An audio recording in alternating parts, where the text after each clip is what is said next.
오늘 하나님이 우리에게 주실 말씀은 로마서 4장 1절부터 8절까지의 말씀입니다. 저와 여러분이 한 절씩 교독하겠습니다. 그런즉 육신으로 우리 조상인 아브라함이 무엇을 얻었다 하리요? 만일 아브라함이 행위로서 의롭다 하심을 받았으면 자랑할 것이 있으려니와 하나님 앞에서는 없느니라. 성경이 무엇을 말하느냐? 아브라함이 하나님을 믿음에 그것이 그에게 의로 여겨진 바 되었느니라. 이라는 자에게는 그 사실이 은혜로 여겨지지 아니하고 보수로 여겨지거니와, 이를 아니할지라도 경건하지 아니한 자를 의롭다 하시는 이를 믿는 자에게는 그의 믿음을 의로 여기시나니, 이란 것이 없이 하나님께 의로 여기심을 받는 사람의 복에 대하여 다윗이 말한 바, 불법이 사함을 받고 죄가 가려 짐을 받는 사람들은 복이 있고 주께서 그 죄를 인정하지 아니하실 사람은 복이 있도다 함과 같으니라. 아멘. 오늘은 복이 있고 복이 있도다 라는 제목으로 말씀을 전하고자 합니다. 복이 있고 복이 있도다. 이 복이라는 것이 우리에게 참 좋은 것이고, 또 우리가 사모하고 갈망하고 또 하나님의 은혜를 구하는 것인데, 오늘 본문 말씀에서 보게 되면 하나님에게 복을 받은 아주 대표적인 두 사람이, 그 이름이 기록이 되어 있습니다. 한 사람은 아브라함이고 한 사람은 다윗인데, 이 아브라함은 창세기 12장에 보게 되면 너는 복이 될지라 이렇게 하나님께서 그를 부르시면서 그게 말씀해 주셨고, 그래서 너를 축복하는 자에게 내가 복을 주고 너를 저주하는 자에게 내가 그를 또 심판하고, 또 너가 모든 열방 가운데 그러한 복의 그러한 근원으로서 통로로서 쓰임받게 될 것이다. 너로 말미암아 열방이 복을 받게 될 것이다. 그런 이야기를 이 아브라함이 들었습니다. 근데 이런 복된 사람들이 등장하는 이유는 뭐냐면, 지금 사도 바울이 로마서에 이 서신서를 써보내면서 본인이 지금 한 내용이 있는데, 그것을 이 서신서를 받는 사람들이 조금 더 이해하기 쉽게, 그리고 본인이 잘 알고 있는 사람들로서 그것을 알 수 있게 예를 들어서 설명한 겁니다. 그래서 오늘 이 아브라함의 이야기와 이 다윗의 이야기는 우리가 어제 봤던 본문의 내용과 이어지면서, 어제 이렇게 말했는데 그 예가 바로 아브라함이다, 그 예가 바로 다윗의 말이다, 그런 이야기를 하는 것입니다. 로마서를 보게 되면 우리가 뭐 계속 보고 있지만 1장 1절부터 17절까지부터 보게 되면 그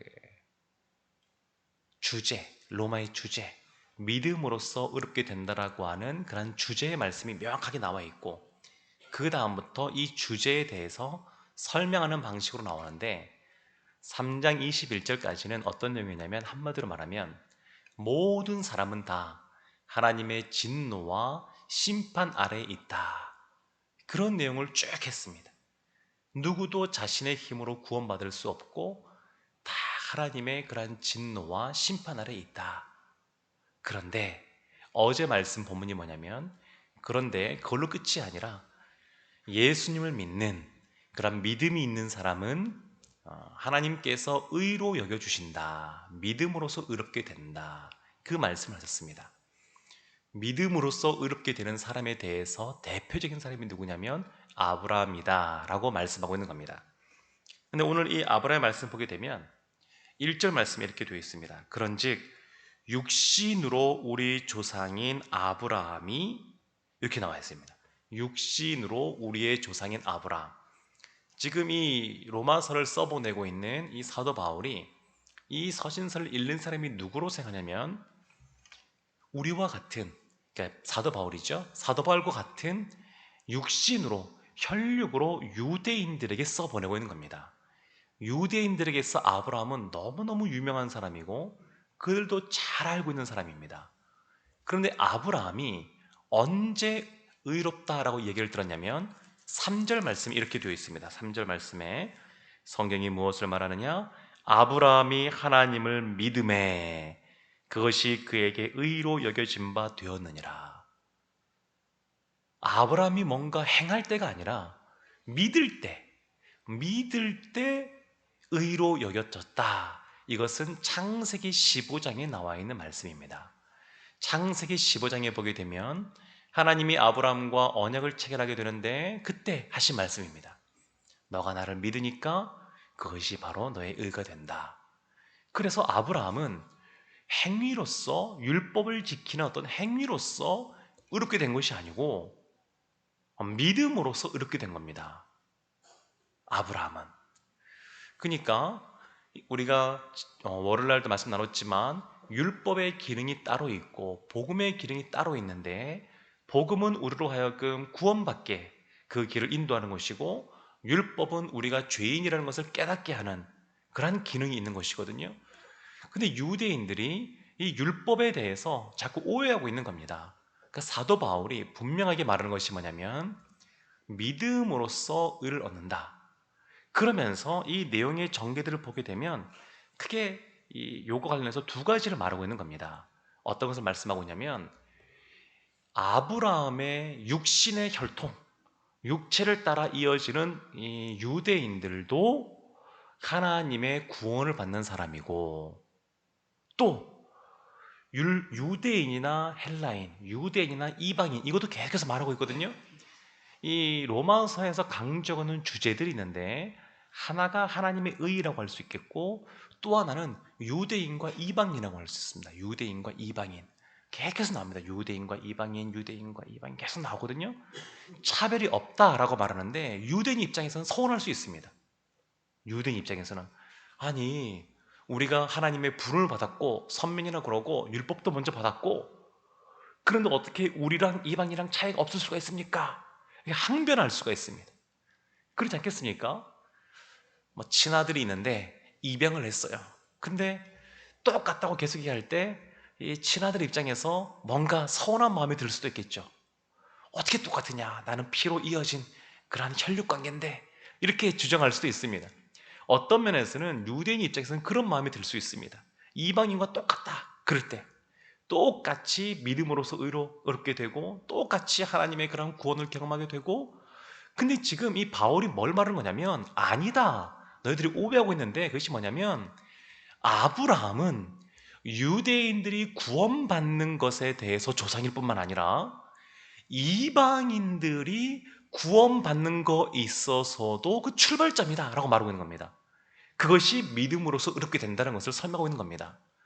행위로서가 아니라 믿음으로 의롭게 된다고 하는 것은 유대인뿐만 아니라 이방인들도 동일하게 아브라함 때문에 그 아브라함을 시작으로 하여서 그의 구원의 길들이 열렸다는 것을 말하고 있는 겁니다.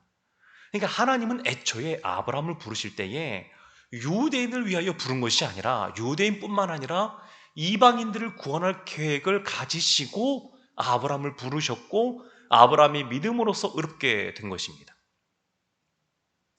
이 3절 앞부분에 이게 나오잖아요. 성경이 무엇을 말하느냐. 이 성경이 기준입니다. 우리가 신앙생활할 때도 성경이 기준입니다. 다 이해가 안 된다 그래도 성경에서 그것을 말씀하고 있으면 그것을 받아들이는 것이 중요한데 이 아브라함의 이 믿음으로서 이렇게 된다라고 할 때 성경을 좀 더 아시는 분들은 의문이 드는 것이 있습니다. 그것이 뭐냐면 야고보서 2장에 있는 말씀입니다. 야고보서 2장에 이런 말씀이 있습니다. 21절에 이런 말씀이 있습니다. 우리 조상 아브라함이 그 아들 이삭을 제단에 바칠 때에 행함으로 의롭다 하심을 받은 것이 아니냐. 22절에 내가 보거니와 믿음이 그의 행함과 함께 일하고 행함으로 믿음이 온전하게 되었느니라. 지금 야고보서 2장 21절은 분명하게 아브라함이 행함으로 의롭다 하심을 받았다라고 말하고 있습니다. 그럼 이게 무슨 말이냐? 사도 바울은 믿음으로서 의롭다고 그랬는데 야고보서에서는 행함으로 아브라함, 동일한 아브라함이거든요. 아브라함이 행함으로 의롭다 함 받았다. 이렇게 분명하게 표현하고 있습니다. 그런데 이것은 상충되는 것이 아닙니다. 충돌되는 것이 아닙니다. 왜 그러냐면 한번 잘 들어보십시오. 이 아브라함이 야고보서 2장에서 행함으로 의롭다 받다 할 때는 이삭을 하나님께서 바치려고 할 때에 머뭇거리지 않고 즉시 순종하는 마음으로 그것을 행했단 말이에요. 그 이삭을 바친 창세기 22장의 내용에 근거하여 행함으로 의롭다 받았다라는 것이고, 지금 사도 바울이 말하고 있는 믿음으로서 의롭게 되었다라는 표현은 창세기 15장에 있는 것을 가지고 말하는 겁니다. 여기서 한 가지 더, 우리가 믿음이라고 할 때는 믿음이 뭐냐라고 할 때 세 가지로 구분하여서 이것을 세분해서 볼 수 있습니다. 믿음의 첫 번째 단계가 뭐냐면 지적으로 동의하는 겁니다. 하나님이 하신 말씀에 대해서 네, 그렇지요, 네, 맞습니다, 이렇게 동의하는 겁니다. 믿음의 두 번째 단계, 믿음이 더 성장하면 어떻게 되냐면 마음으로 동의가 일어납니다. 마음으로. 네, 저도 그렇게 살기로 순종하기로 결심합니다. 순종하겠습니다. 이런 마음이 드는 겁니다. 믿음을 그냥 머리로만 갖고 있는 것이 아니라 믿음이 마음으로 내려와서 내가 그 말씀대로 살아가야지, 이런 마음이 드는 겁니다. 믿음의 세 번째 단계가 있는데 그것은 뭐냐면 그 말씀대로 순종하기로 결심한 대로 행하는 겁니다. 지금 야고보서에 보게 되면 행함 그러니까 이것이 다른 것 같지만 믿음의 3단계인 행함을 말하고 있는 겁니다. 그러니까 믿음의 1단계와 2단계를 야고보서에서는 믿음이라는 표현을 쓰고 있고, 믿음의 3단계인 이 행함에 대하여 그냥 행함이라고 표현하는 것 뿐입니다. 이것이 다른 것이 아닙니다. 다 이것도 믿음에 대한 것들입니다. 그러니까 아브라함이 믿음으로써 의롭게 되었는데, 지금 야고보서는 누구에 쓴 거냐면 율법을 갖고 있는 유대인을 대상으로 사도 바울이 쓴 것이 아니라 그리스도인들, 이미 예수를 믿고 하나님의 자녀가 된 그리스도인들에게 말하고 있는 겁니다. 그리스도인들에게 너에게 믿음이 있느냐? 그러면 믿음대로 행하라는 겁니다. 이것은 믿음입니다. 믿음의 행위입니다. 믿음의 행위. 이것은 그냥 단순히 행함이 아니라 행위로서 나의 공덕을 쌓고 의롭게 되고 행위로서 내가 구원받는다, 이것이 아니라 믿음으로써 믿음의 행위를 하는 겁니다. 이게 떨어진 것이 아닙니다. 이것이. 그래서 우리가 어제 본 로마서 3장 31절에 이런 말씀이 있습니다. 31절에 오늘 본문 앞절이죠. 그런즉 우리가 믿음으로 말미암아 율법을 파기하느냐? 그럴 수 없느니라. 도리어 율법을 굳게 세우느니라. 그러면 믿음으로서 의롭게 되었으니까 율법이 아무 소용이 없느냐? 그렇지 않다는 겁니다. 율법은 어디에 필요하냐면 특별히 예수 믿는 사람들, 하나님을 믿는 사람들에게 아주 필요한 겁니다. 율법으로 지킴으로 우리가 구원받는 건 아니지만 구원받은 백성으로서, 그리스도인으로서 아브라함이 말씀에 순종하여 이삭을 바쳤던 것처럼, 그런 행함을 했던 것처럼 우리도 그렇게 해야 된다는 겁니다. 그러니까 이것이 떨어진 내용이 아닙니다. 같이 그것을 이야기하고 있는 겁니다. 그래서 야고보서 2장 23절은 이런 말씀도 있습니다. 이에 성경에 이른바 아브라함이 하나님을 믿으니 이것을 의로 여기셨다는 말씀이 이루어졌고 그는 하나님의 벗이라 칭함을 받았나니, 야고보서가 똑같은 말 하고 있는 겁니다. 사도 바울이 말하고 있는 것처럼 이렇게 믿음으로서 의롭다 칭함받았다 아브라함이. 또 하나, 이렇게 말씀대로 행할 때에 그러한 믿음의 행위가 있을 때에 주시는 그러한 선물이 있는데 그것이 뭐냐면 하나님의 벗이라 칭함을 받았다. 하나님이 우리를 벗이라고 칭해준다는 겁니다. 이게 어떻게 감당할 수 있겠습니까? 놀라운 은혜죠. 하나님께서 그렇게 말씀하고 있다는 겁니다. 그래서 믿음으로서 의롭게 된다라고 할 때에 이 아브라함을 통하여 사도 바울이 예증을 하고 있고, 또 하나가 다윗의 말입니다. 아브라함과 관련해서는 그의 어떤 행위에 대해서 말하고 있다 그러면 다윗과 관련해서는 그의 고백, 그의 말과 관련하여서 말하는데 시편 32편에 나와 있는 말씀을 근거로 하여서 7절과 8절에 이런 말씀이 있습니다. 불법이 사함을 받고 죄가 가려짐을 받는 사람들은 복이 있고 주께서 그 죄를 인정하지 아니하실 사람은 복이 있도다. 불법이 사함을 받고 죄가 가리워짐을 받은 사람들, 사람이 할 수 있는 것이 아닙니다. 사함을 받고 죄가 가리워진 것을 받는 그런 것은 사람이 할 수 있는 것이 아닙니다. 다 하나님의 은혜이고 선물입니다. 다윗이 그런 고백을 한 겁니다. 우리의 행위로서 우리가 선해지는 것이 아니고 하나님의 은혜로서 그런 것이라고. 그래서 4절과 5절도 마찬가지입니다. 4절 이런 말씀이 있거든요. 일하는 자에게는 그 삭시 은혜로 여겨지지 아니하고 보수로 여겨지거니와 행위로 구원 얻는다고 하는 사람에게는 이것이 은혜가 아닐 수 있지만 5절 보면 이를 아니할지라도 경건하지 않은 자를 의롭게 하시는 이 주님이시죠. 그 주님을 믿는 자에게는 그의 믿음을 의로 여기시나니. 그러니까 다 이게 같은 말입니다. 다윗이 고백한 것과 마찬가지로 우리가 구원받는 것, 믿음으로서 의롭게 된다고 하는 것, 이것은 다 주님이 우리에게 주신 선물입니다. 선물. 큰 선물입니다. 너무나 감격스러운 겁니다. 그래서 우리의 힘으로 구원받을 수 없다는 것을 분명히 깨닫고 알았던 다윗이 하나님을 향하여 하나님께서는 불법을 사하시고 죄를 가리시는 분이십니다. 그리고 저도 그런 은혜 가운데 있는 사람입니다. 이렇게 고백하면서 나가는 거거든요.